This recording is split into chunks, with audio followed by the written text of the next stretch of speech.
महाकारुणी तथागत भगवान गौतम बुद्ध आणि क्रांतीचे महासूर्य भारतरत्न डॉक्टर बाबासाहेब आंबेडकर यांना अभिवादन करतो.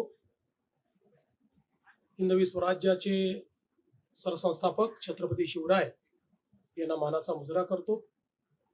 आजच्या भारतरत्न डॉक्टर बाबासाहेब आंबेडकर यांच्या 135व्या जयंती महोत्सवाच्या निमित्ताने मंचावर उपस्थित असलेले महाराष्ट्राचे आदरणीय राज्यपाल श्री जिष्णुदेव वर्माजी, आपल्या महाराष्ट्राचे लोकप्रिय उपमुख्यमंत्री एकनाथराव शिंदेजी, आपल्या महाराष्ट्राच्या पहिल्या महिला उपमुख्यमंत्री श्रीमती सुनेत्राताई पवार, सभापती राम शिंदेजी, उपाध्यक्ष अण्णा बनसोडेजी, ज्येष्ठ मंत्री छगन भुजबळजी, मंगलप्रभात लोढाजी, आशिष शेलारजी.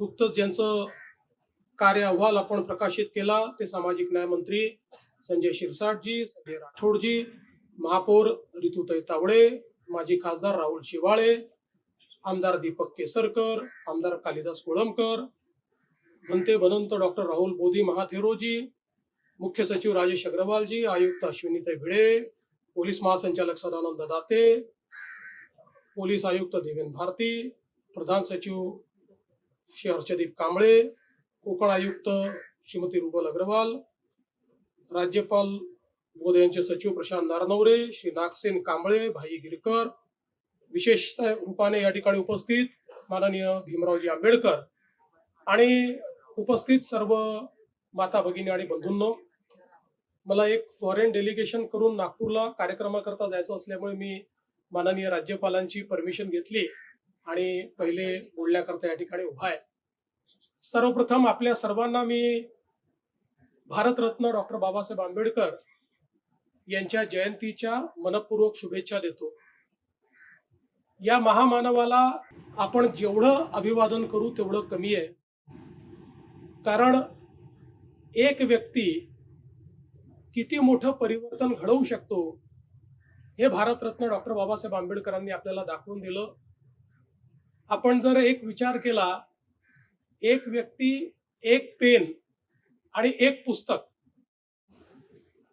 म्हणजे भारतरत्न डॉक्टर बाबासाहेब आंबेडकर, त्यांची कलम आणि त्या कलमेने लिहिलेलं भारताचं संविधान याने संपूर्ण भारताला बदलून टाकलं.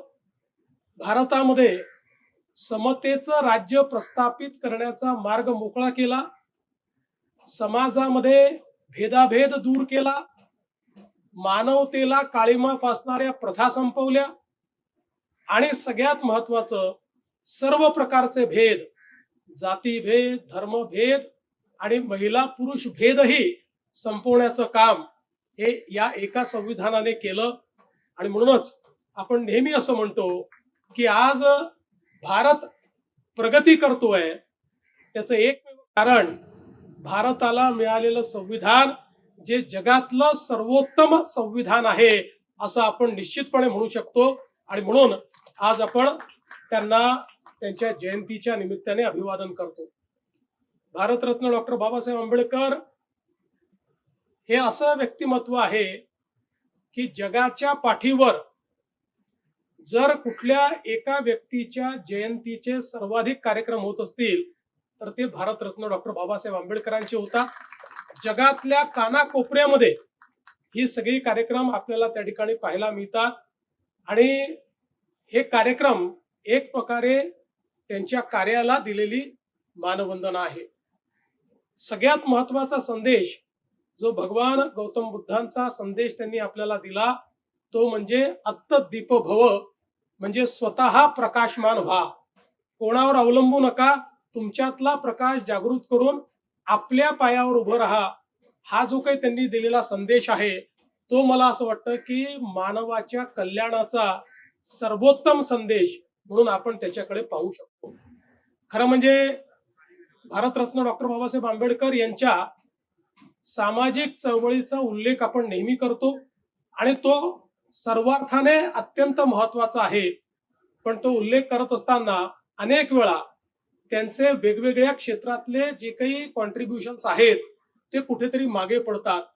आणि म्हणून केवळ एक विषयावर या ठिकाणी मी बोलणार आहे, आणि ते म्हणजे त्यांनी जो भारताच्या अर्थकारणाला एक प्रकारे जी दिशा दिली ती अत्यंत महत्वाची आहे. याचं कारण आपल्याला कल्पना असेल की भारतरत्न डॉक्टर बाबासाहेब आंबेडकरांनी लंडन स्कूल ऑफ इकॉनॉमिक्स मध्ये ज्यावेळी डॉक्टर ऑफ सायन्स ही पदवी मिळवली, त्यावेळी त्यांचा प्रबंध हा जो काही आपल्या रुपया आहे, प्रॉब्लेम्स बिफोर इंडियन रुपी, अशा प्रकारचा प्रबंध त्यांनी तयार केला.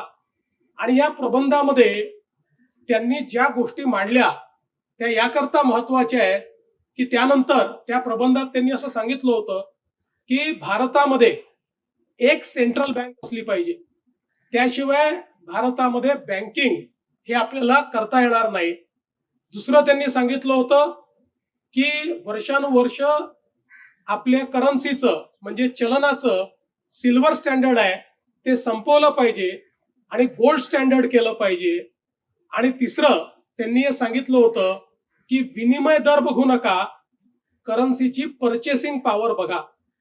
आणि त्यानंतर ज्यावेळी बँकिंग व्यवस्थेच्या संदर्भात हिल्टन यंग कमिशन तयार झालं आणि ते भारतामध्ये आलं, त्यावेळी त्या कमिशन समोर सर्वात विस्तृत साक्ष ही भारतरत्न डॉक्टर बाबासाहेब आंबेडकरांची झाली. आणि ती साक्ष झाल्यानंतर हिल्टन यंग यांनी आपल्या अहवालात डॉक्टर बाबासाहेब आंबेडकरांच्या या पुस्तकाचा उल्लेख करून आणि त्यांच्या साक्षीचा उल्लेख करून त्यात हे लिहिलेलं आहे की भारताला एक सेंट्रल बँक ही आवश्यक आहे आणि म्हणून रिझर्व्ह बँक ऑफ इंडियाची स्थापना करा.